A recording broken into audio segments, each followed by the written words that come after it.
Good morning, everyone. Thank you for joining us for today's Shoff Chat. I'm really excited about the topic that we have for today.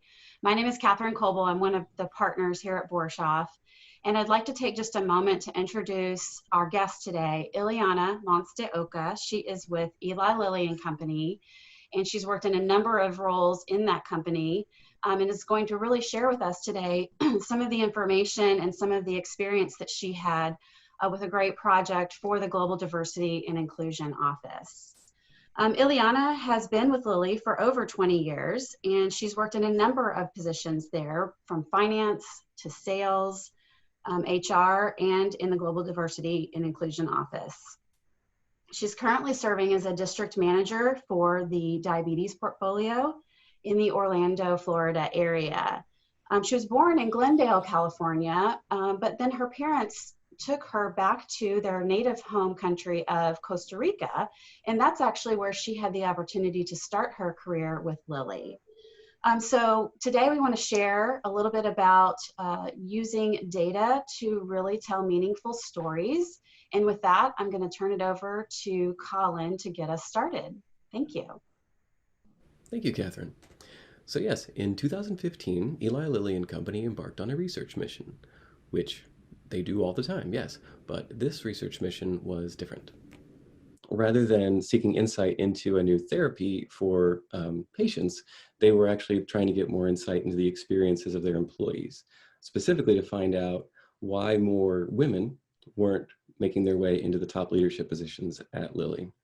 They called this the women's journey, and they used the rigorous methodology that you would expect of a research and innovation company like Lilly, but they also complemented it with by asking what Joy Fitzgerald, Chief Diversity Officer at Lilly, called highly personal questions. So they were able to gain insight into people's lived experiences. And that was asked of about 400 people who participated in the study. The combination of data gathering and effective storytelling was hugely successful. We had nothing to do with it, but it was hugely successful, and I'm happy about that. And it gave the decision makers their deep insights into what it actually is like to be female at Lilly. And so that sparked them to launch 4 more journeys. And this is where we come in. To research the experiences of Black employees at Lilly, Hispanic and Latino employees, Asian employees, and then most recently this year, LGBTQ employees. Helping guide most of that work, as Catherine said, is our friend Ileana. And that's why we want to give her an opportunity to share what she and her teams have learned along the way. As for Shoff's involvement, we've been honored to help them with the storytelling portion of that journey. Most specifically, a series of videos that were created for each one, about a half dozen per journey that were meant to relate the moments of truth that were uncovered during the research. These are topics about things like surrendering your authenticity, feeling invisible, feeling like you're always on a stage, or even not having a sense of psychological safety and having a safe space at work. So as we get started, I just wanted to share a brief 90-second montage from some of these videos so that those of you who weren't involved in the work could get a sense of how these stories came to life. And each one started with a few words of introduction so you would know what was coming.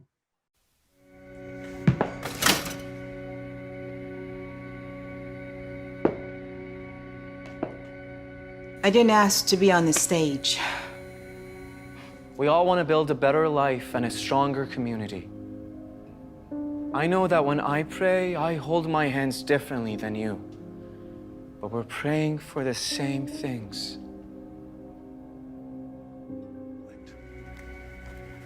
And if anybody says you're articulate, well, just pretend like it's a compliment. Smile and say, thank you. So, is Indianapolis gonna welcome me and my wife? Right, because she relocates too. I feel like I work for 2 different companies. The answer is missing for me as well. That I have to conform and change into a personality that is just not me. That's not just judging me for being a mother, that is rejecting me for who I am. What's coming next? With that, now that you have had a little bit of background on it, we can jump into our first question, our lovely Ileana. And the question is, why is it important to do this? Why do we need to bring data to life? Good morning, everyone, and thank you for the invitation to my Shoff friends. I think that we have spent a lot of time together getting really immersed in the information, in the data. Just like Colin shared, we used a rigorous process, the same process, in fact, that we use with our commercial areas, and specifically our disease state. At Lilly, we believe that we go to market understanding enablers and barriers of our patients. We have a lot of data, focus groups, interviews that goes into when we go with a therapy to market, we understand those enablers and barriers because we've put the patient first. And we asked ourselves, what will happen? Will we have to do that same process with our employees? Essentially, we took a step in courage and say, what does our own house look like? What are the enablers and barriers of our employees? I think it's important to bring data to life because you need to move from compliance and something that's transactional and you check the box if you want to make it truly transformational.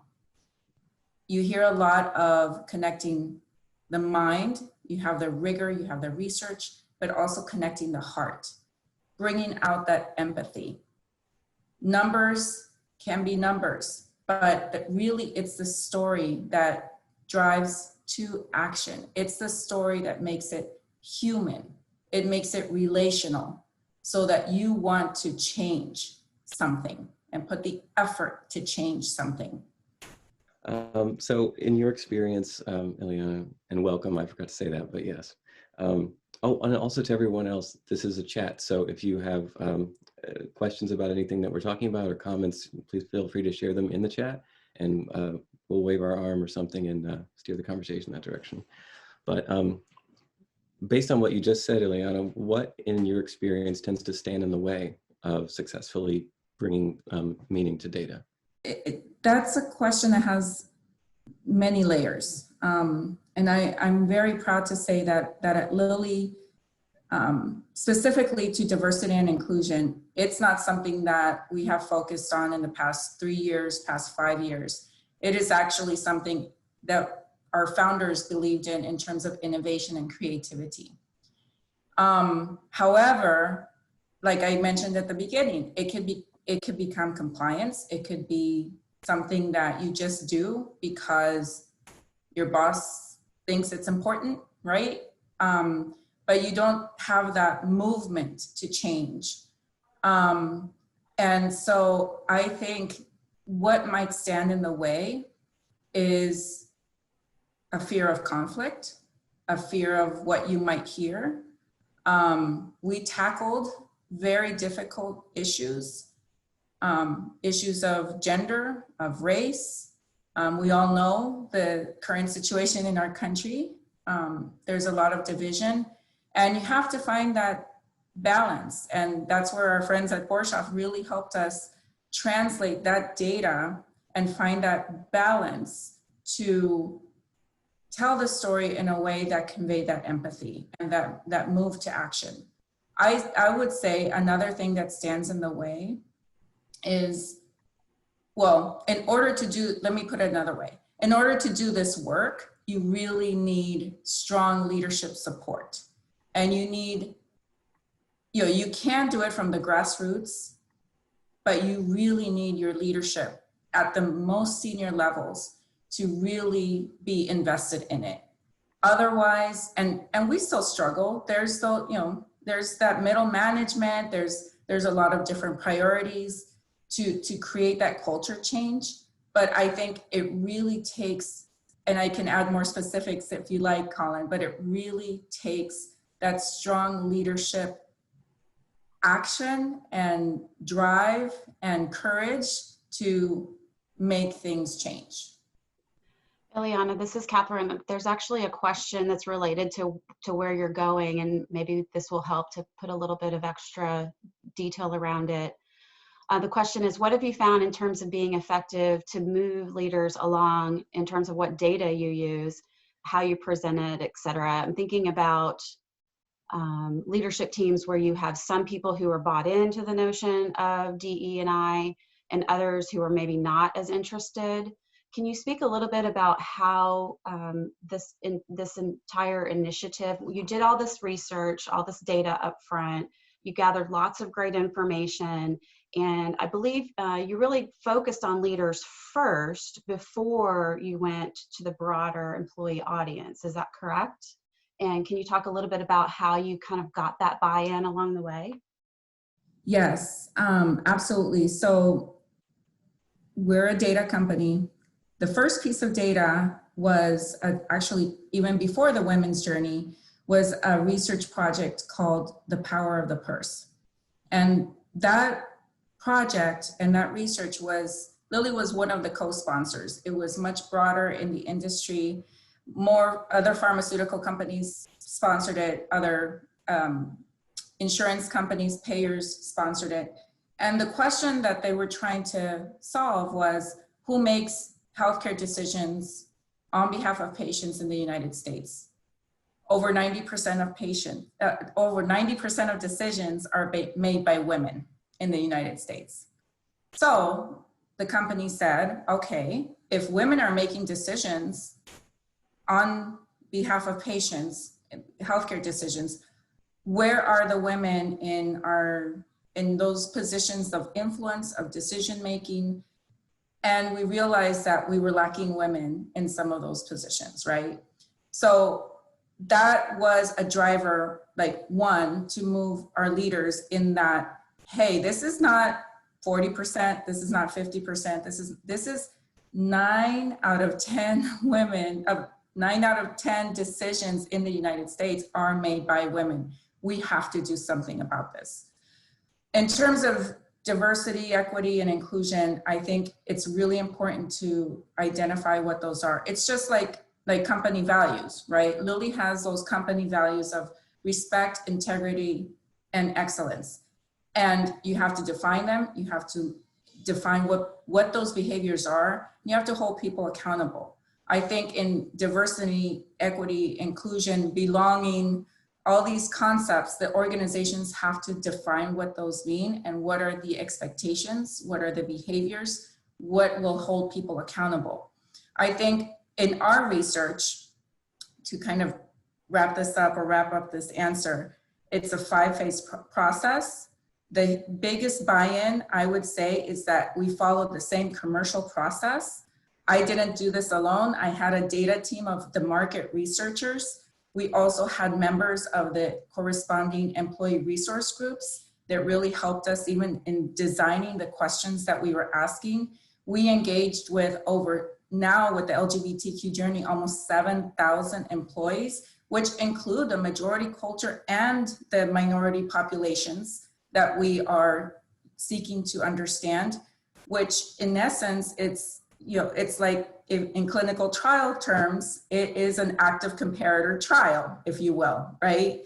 And so it very much has a lot of buy-in, at least in our organization, because we were using the same methodology that we use in our commercial side. One last thing is that part of the outcomes is that it gave vocabulary. When we talk about moments of truth, we talk about moments of truth in our patient journeys, of those collective tensions of a moment in time. With the employee journeys, we have those moments of truth. So again, it gave a vocabulary so that employees can talk about their lived experience, leaders can understand that lived experience, and together you can try to find a way to create change and move to action. Does that help, Catherine? Yes, that's great. And then kind of a follow-up question to that too is whether or not this was a global initiative for Lilly, or was it US only focused, if you want to speak to that a little bit. Yes, up until the LGBT, okay, let me take a step back. The outcome, the women's journey and the minority employee journeys were US based, but the outcomes for the women's journey, the solutions, have had a global impact because gender is global. However, the determinants of race and culture and ethnicity, the way the labels are applicable to the United States.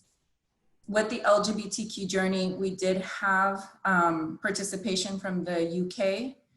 And why the UK? There is a similar cultural environment as it relates to LGBTQ people. And one thing I'd like to add, Catherine, from my previous answer is that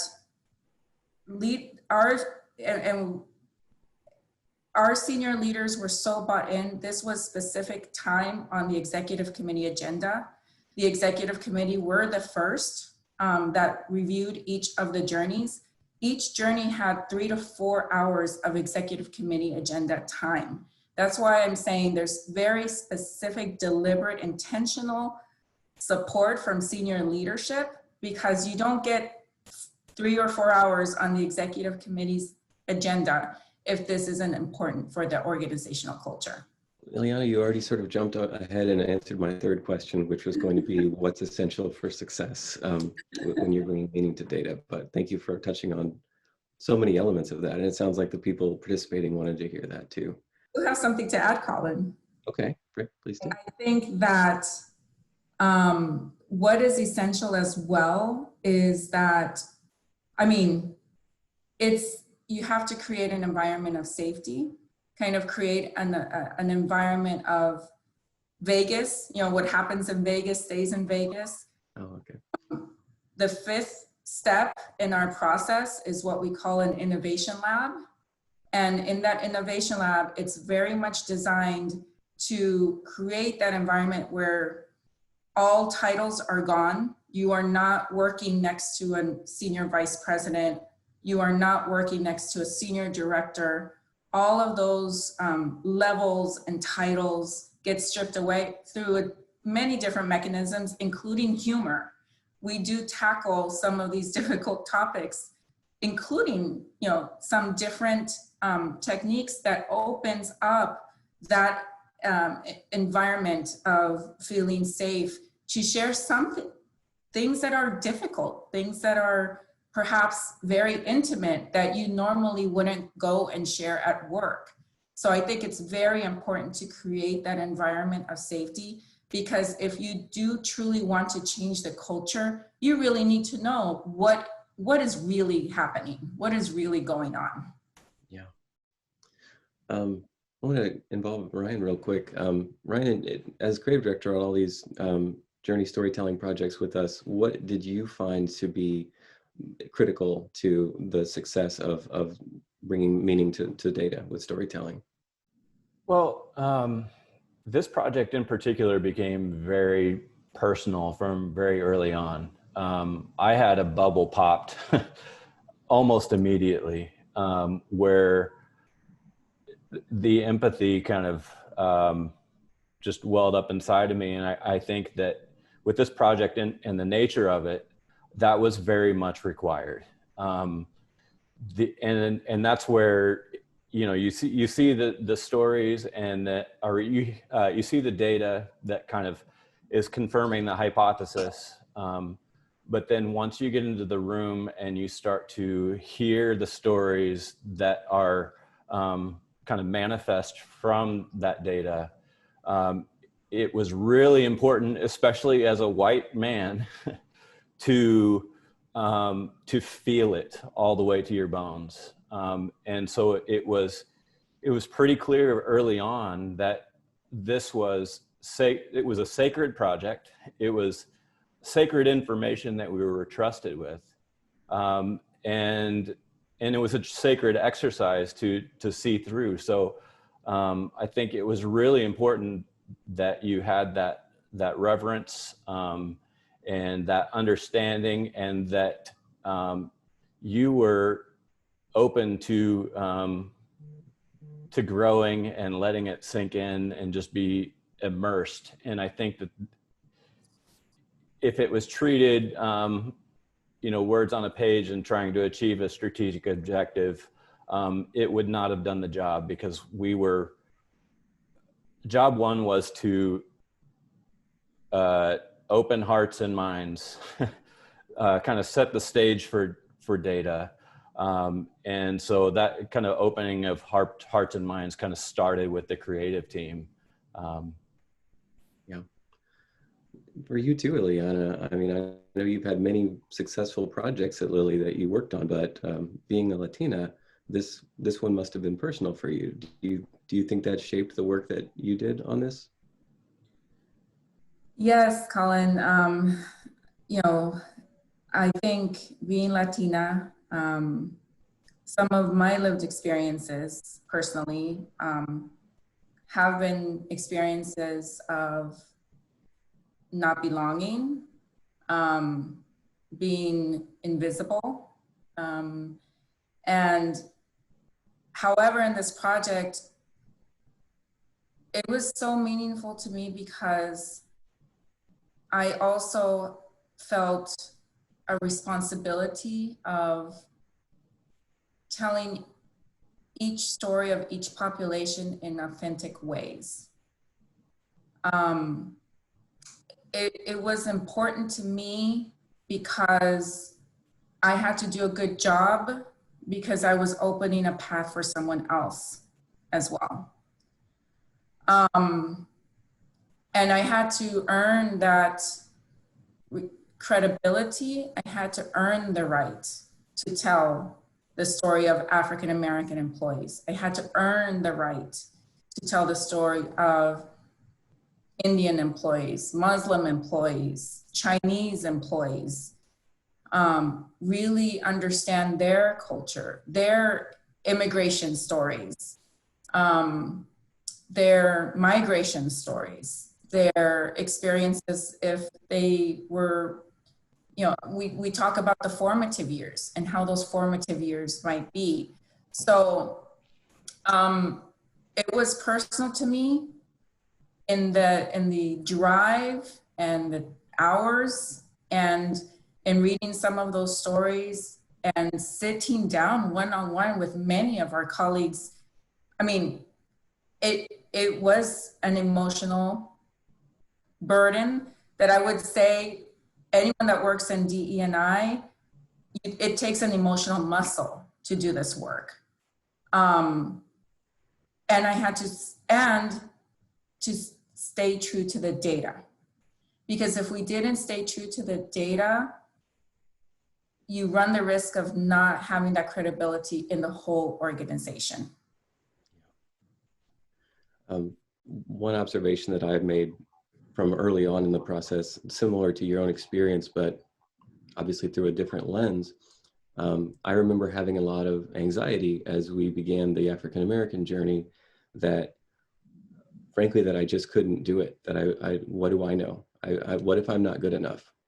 Which in a way is kind of an inspiring, if terrifying realization to come to with a project. It energizes you to no longer worry about, are we going to be able to do something different or interesting, or, is there going to be enough time? Instead, you're just worried, I want to make sure I bring everything that I have and that it's enough.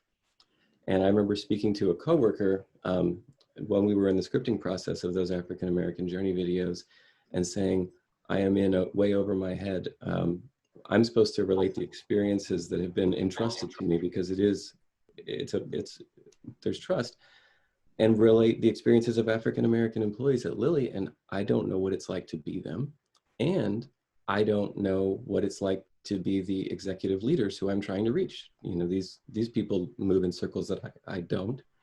And thankfully, the coworker, and I don't know where he got this, but he said, you can connect. You're not Black, but you know what it's like to feel invisible. There have been times in your life where you felt like you were left out of the club that you needed to be part of. There have been times when you didn't feel like you had psychological safety. Like, tap into those feelings. Don't worry about trying to feel like what it's like to be them, but know that you have been that at times. And then as far as being a leader, he said, well, you're kind of the CEO of your family. Just tap into that sense of leadership, and maybe you can connect those two. But that would be the only advice I could give to anyone else who was going into a writing project like this with a massive sense of honor and gratitude for the opportunity, but nagging inadequacy. Colin and Ryan and others on the Shoff team, you were in that meeting, and I've shared this with Catherine. You know, we did get some flack of how is this team going to tell our story, right? And I think trust goes both ways, and this particular project really was. It definitely created some new skills and I'm gonna say some new grit in also standing up for others. And Colin, you know, I remember you sharing some of your experiences, you know, growing up with the teams, with the ERG teams as you were there as well. And the Shoff team absolutely nailed it and created stories that really hit the heart and moved to empathy. So I'm not just saying this on this chat, but I've said it before, and I've said it to Catherine before. So, you know, we really feel that you've been an excellent partner. And I would say the first one was the African-American journey. But as we built each of the stories, the creative design we've always wanted them to be authentic for that population, but in some ways feel like cousins, right? Because they're the lived experiences of our employees. So yeah, kudos, and yes, there was a lot of feelings of honor. I may not be enough. I don't know if I can do this. All of those doubts came into play, but I think we are all better because of it. Certainly, I feel that way about it. Ileana, there is another question about the way that you did the sessions where you were gathering the stories and things like that. And the question is, did you have a professional coach or psychologist or someone like that to help in those working sessions to really help facilitate or even jump in if there were some difficult conversations that were being had? How did that go? Yeah, so two pieces. And I would say also in our research project, we partnered with a company that's now called CoQual, previously Center for Talent Innovation out of New York. Lilly designed this survey, designed the questions. Lilly conducted the survey. CoQual, previously CTI, conducted the interviews. So they conducted, I would say, the quantitative and the qualitative research. They conducted the majority of the qualitative research. What was that qualitative research? It was interviews. It was an online chat room that is completely anonymized. So you go into the chat room and you get a number handle. We collaborated with them with the questions that were going to be asked, but that was completely anonymous. The survey, of course, was anonymous as well because it gets anonymized when the results get back. We also had a session of journaling.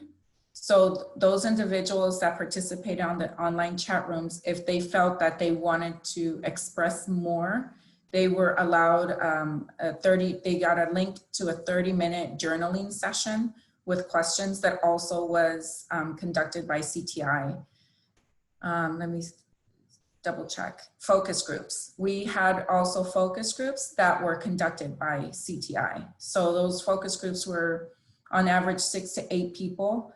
We did not conduct focus groups. So the methodology with the LGBTQ journey was a little bit different.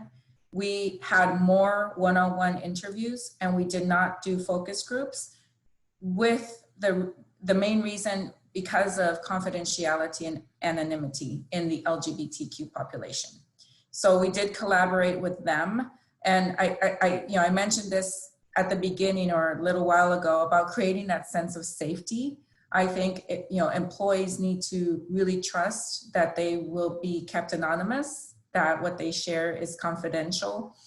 And again, that there would, regardless at Lilly, we have a no retaliation policy, but to share some of these difficult stories, definitely our employees needed to feel that would be protected as well, which is why even we worked with another company to conduct the research.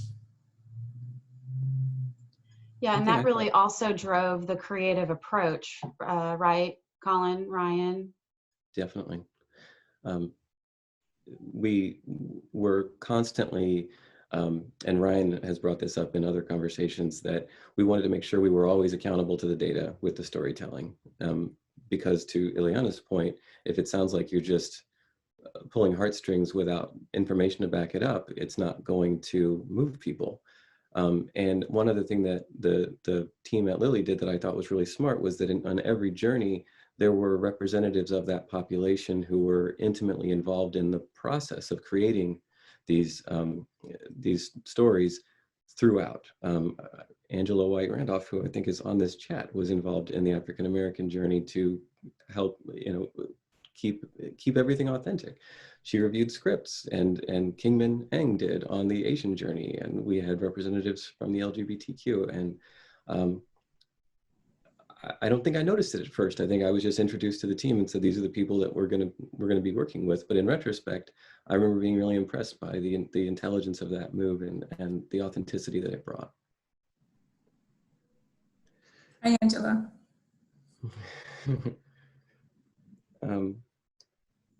Ileana, you had a great story. I asked you recently if you had ever, well, for one thing, data, you have an MBA in finance. I asked you if you ever yourself had needed help seeing the meaning in data, or if a spreadsheet just reads like a adventure novel to you. And you had said what I had hoped you would say, which is no, I still need. But go ahead. I think when we were talking, Colin, I think I said, like, my wedding was a spreadsheet, my move recently was a spreadsheet, but I was reflecting a little bit about this. When I first started my career at Lilly as an accountant in Costa Rica, and my very first boss, we were in the middle of business plan and we were running different scenarios, okay, what if the headcount is this? And what if we get approval for this headcount? And what if we have to launch this? And you're running just, different scenarios constantly. Yeah. And as we were getting ready to do our final presentation, he's like, okay, what are these numbers saying? And I was like, what do you mean? What are they saying? Right? It's saying, okay, this is like, this will be our profitability. This will be our expenses. He's like, no, what is the story? And I remember that. And I think that, I'm very honored to mentor a lot of different people. And I was mentoring one of our colleagues, or I am mentoring one of our colleagues in LRL. And this is an Indian female scientist. And she just reached out to me. She's like, you just tell our stories, like, and I need help in preparing for this presentation. And I said, okay, let's show it to me. What do how would you present this? I didn't know anything about the topic, right? And many graphs, many statistics, and many, I'm like, wait, what is your goal? What are you going to ask the audience? She needed more money to fund certain projects and molecules and things that, above my head. And I said, you need to tell me your thought process. How did you come to those conclusions? What did you do? What was the research that you did? Tell me what the story is. I basically was saying, tell me the story, tell me the narrative. So I think it's applicable in business plan. I think it's applicable in LRL, Lilly Research Lab, sorry. And I think that yes, you need to have numbers, but you need to tell the stories. And I think also you can't only have the stories, because people will be skeptical and be like, that will never happen on my team. Mm-hmm. Have to have the data as well. Ryan, as a creative director, but with a background in design, I was curious if you had the same experience that I did early on, which was I was much more overwhelmed by the data that was presented to us on each journey than probably Ileana was. And so I too had that almost reflexive reaction of saying, that's too many numbers. What is the story? Like, I wanted to get to that quickly because that's all I could understand. Did you have that same thing? I did, but you know, I am a peacekeeper by nature. And so really what I took away from all of that data was like, oh my gosh, there is a problem. There's so many problems. And I just kind of got overwhelmed by, you know, the major themes that the data was showing. And what then hearing the stories helped me do was sort of access that problem. And, you know, for my simple mind, it's just being able to wrap my arms around it a little bit more, and just having that little bit of personal connection helped me then revisit the data, because we did often. I mean, you mentioned it, as a creative person who's wanting to do stories, you know, we really could have taken the most emotional, impactful stories that we heard and really gone for it, you know. And you know, as a creative, you're always wanting to kind of take risks and push it. But it was really amazing to then have this data that all of a sudden is a little more accessible to go back to and be like, no, I mean, that story will make me cry, but it's a little flimsy, you know, as it relates to the data. So just keep having that as a guidepost was really amazing. And it's not unlike you know, having a creative brief to keep you accountable to any project, but this was like super brief, you know, like all the information, and it was an amazing experience in so many ways, but that was certainly one of them. Yeah. One other thing that I only thought about during this conversation, but that I would, if anybody was seeking advice on storytelling based on data, one thing that I didn't intentionally set out to do, but ended up doing, and I'm glad, was staying open to continual new information throughout the process. You know, as the writer, you want to defend the scripts tooth and nail and don't even change a comma, please.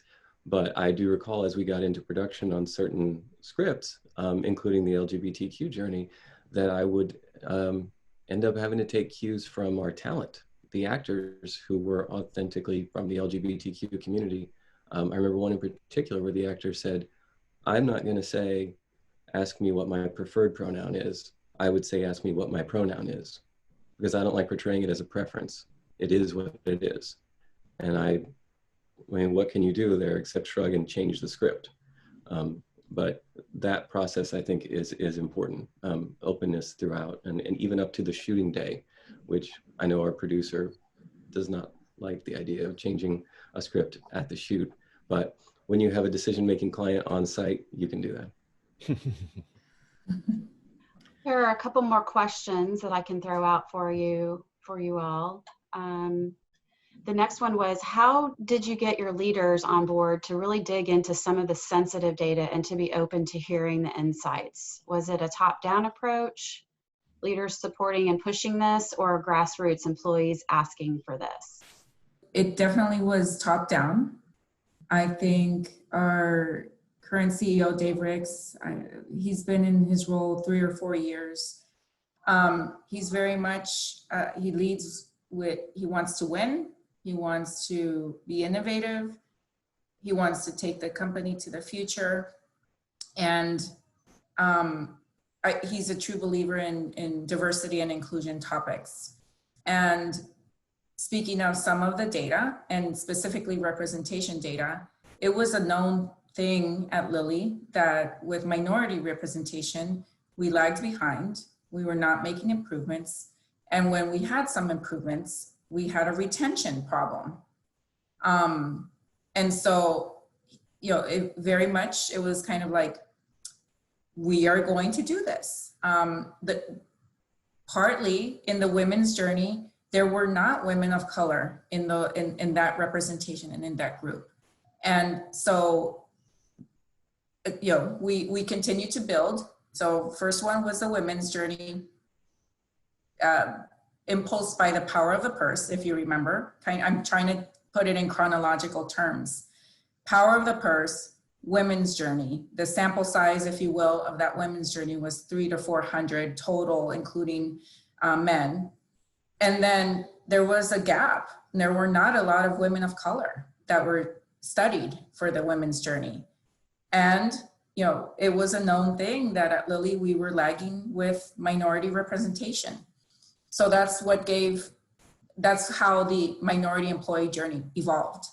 And it was very intentional. It was much broader representation of the company across all functions, all levels. I think you had to be at Lilly with at least 6 months time. So different generations, different tenure. And that's why we feel the minority employee journey is so reflective of our organization. So it was, I would say, to do this kind of research. And the first question that we get with many other companies is, how did your lawyers approve this? And, you know, specifically our CEO said, well, we will analyze the risk and we might take that risk. And that risk could be of lawsuits, right? Employee lawsuits, right? But in his mind, I remember this clearly. He's like, we don't take a bigger risk than the risk that we take with our medications, taking them to patients. So if we truly believe that we were evolving in our diversity and inclusion story, in that it was not just, you know, for Dave's mind, it's just not a business imperative. It is now core to how we do business. It has now been transactionalized into our leadership expectations, into our performance management. We've made some changes in our talent management processes. So it was very much due to some of the outcomes and the research in the minority employee journey. And therefore we evolved, well, what is another underrepresented group, which we're learning many things about our LGBTQ employees, but it is main reason why we want to win. We want to win in the future, and we need to evolve our workplace, right? And so we need to understand those stories. But I mean, my role was created for this project. So we, you know, the company decided we're going to hire people. We're going to invest in researchers. We're going to pull in our teams and give them time and capacity to work on this. We are going to tell the stories, because how will we convey what it is like to be Latina or African American to a whole organization? That's why the videos have been incredibly successful, because it's really hard to walk in someone else's shoes unless you can do it in an immersive way. I hope that answers the question. I think so. Yeah, I think just as an outside observer myself, I feel like the reason this was so successful is because it really was a very unprecedented listening exercise. A lot of companies go out to tell their diversity story, and they want to say, here's what we're doing and here's how important it is to us. And there's nothing wrong with that, but if you didn't start with listening, or if you didn't take the time to listen all along the way, then it's really, it's not nearly as authentic, but it's also just, it sometimes can feel maybe a little bit self-serving too. And I think it's pretty clear to the population at the company that the company does actually care about this topic, because they took the time to really listen and do it in a very comprehensive way. I saw that that phenomenon come to light, Catherine, even during production of some of these videos, that I remember some of the actors would come in and say, I don't understand. Why is Lily doing this? I just read the script. This sounds bad. And I would have to remember to frame the issue in a larger sense and say, yes, but Lily is doing this. They want to listen. They want to understand the situation, and they want to relate the real lived experiences of employees with the people who have the power to change policy there. And invariably, that happened on the first one, on the African American journey. But then I started bringing it up when I was briefing the actors in later journeys, and they would all go, "Oh, yeah, that's so cool that Lily's doing that." The script is still horrible, and I hate what happens in it, but I love this effort. It is interesting that if you really want to make some systemic change, you have to get vulnerable, and you have to lay out for everyone the fact that, yes, we are not perfect, and we do have things that we need to overcome. My husband always says when we get ready to embark on a home improvement project, it has to get worse before it gets better in some respects, right? Because you have to lay it open and look at what you really have to work on. Yeah. Do we have any more questions in the chat? We're coming up on 10, and I don't want to leave anybody out, but of course I can ask Ileana questions all day. Yeah, so there is a question about whether or not someone from the team at Lilly might be open to having some discussions with legal counsel at other companies. So Ileana, I'll connect with you offline to determine what might be appropriate related to that. And then Claudia just also shared that the data that the company gathered really did validate what we as a team, the global diversity team, felt, and that we're not alone. Data validated those moments of truth and told us that we're not alone. Many feel the same way. So again, that is another great opportunity that you get with data, that it helps to validate what maybe one or two people are feeling, so that you can tell stories that are relevant and that really do represent what's going on in across the broader organization. I think those are the main questions. Okay.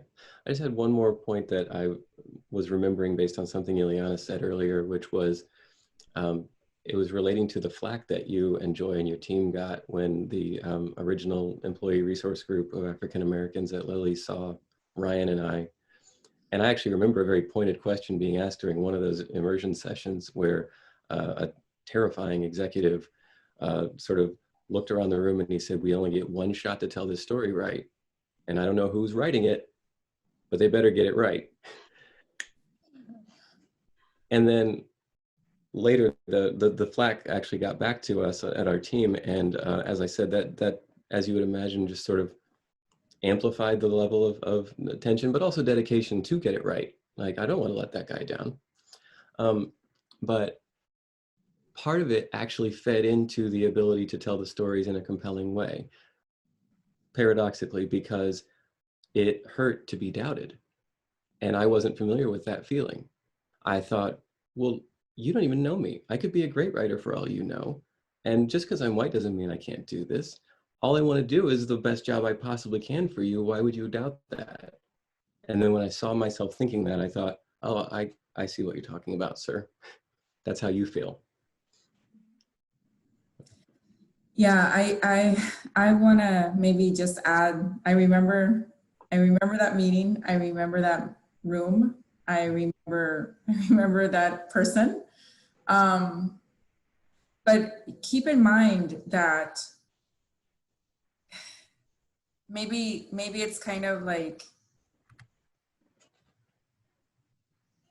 you know, Colin, you felt it in that moment, and I think it was motivation to, you know, to prove and to do it in an honoring way, to do the best you can, right?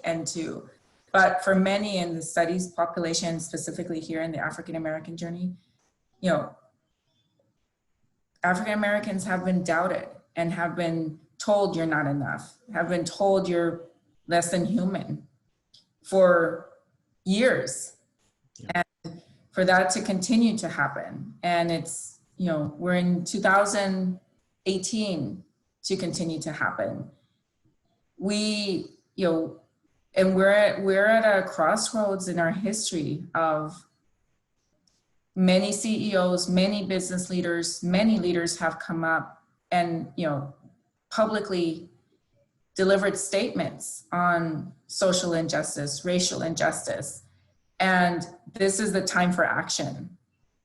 There's no period after that statement. There shouldn't even be a comma, right? We have to move, we have to continue moving to action to change and to be fair. I think that's something that everyone would want, just a fair opportunity, right? So I'm just very proud of the work that was done. We've spent a lot of time on the scripts. The scripts are informed by the data. Every time there's a presentation of one of the journeys, there is that temptation of saying, these are actors, this is over dramatized, this can't be happening. No, it's on the leg that it stands on is on this solid data that we believe in. If we believe in our methodology, if we believe all of that to be true. So I keep rambling, I'm sorry.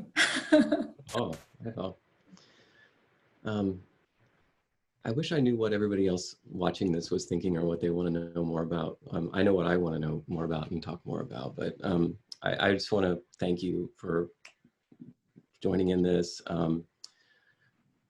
I loved that you related the story of your boss all those years ago when you were going through all the data and saying, no, what's the story? Because I think that those level setting questions can reframe things in such a necessary way. And it reminded me of a revelation that I had about copywriting. I'm a copywriter by trade, and I approached the work with through a lens that I didn't always. But the tide turned about 10 years ago when I was going into the recording booth with a narrator, a voice talent. And they were asking, what does this company even do? It was some tech product. And I started explaining it in these complicated terms. And I remember the person just shushed me and said, no. How does this help people? And I had to stop and try to answer that question. And I realized that I hadn't asked it myself about that particular product. But since then, I always do. And I think that coming back to these questions, what is the story within the data? And how does this help people? Can shape the work from beginning to end. If you always bear in mind the larger goal and the pure sense of what you're trying to accomplish, which to your point a moment ago is, with this project, and I think Ryan would agree, fairness. We wanted to bring about justice to whatever extent we could influence within a huge and influential organization in our community. I don't know how many employees Lilly has in Indianapolis, but this is my city. And I want the people of my city to go to work in a place where they feel they can accomplish their goals, no matter who they are. And for the chance to help make that happen by you getting to block out 4 hours with some really influential people was one of the highlights of my career, for sure. I just want to add, we're in the process of rolling out the LGBTQ journey. Claudia is on the line. She's working in the GDIO, and it has resonated so much with now as more employees are learning the LGBTQ journey. So it's been very well received and has resonated really well. And I think our LGBTQ employees are feeling seen, valued, and heard, and respected, right? That's ultimately what our goal is with all of this. So. Love to hear that. I'll also love to hear the institutional changes that Lilly puts in place to address some of those issues. Yes. Still a lot of work to do. Yeah. A lot of work to do. Yeah. Well, it's 10 o'clock. I wanted to let everyone know there will be a recording of this available next week on our blog with some key takeaways. And Catherine told me to tell you there's also another Shoff Chat coming in December, but we don't know what day. So details to come. But I want to thank Ileana Monts de Oca again for joining us, and Ryan Knoll and Catherine Coble and all of you people who I can't see. But I thank you for coming. Thank you so much for this opportunity, and have a wonderful Thanksgiving holiday. Stay safe and stay healthy.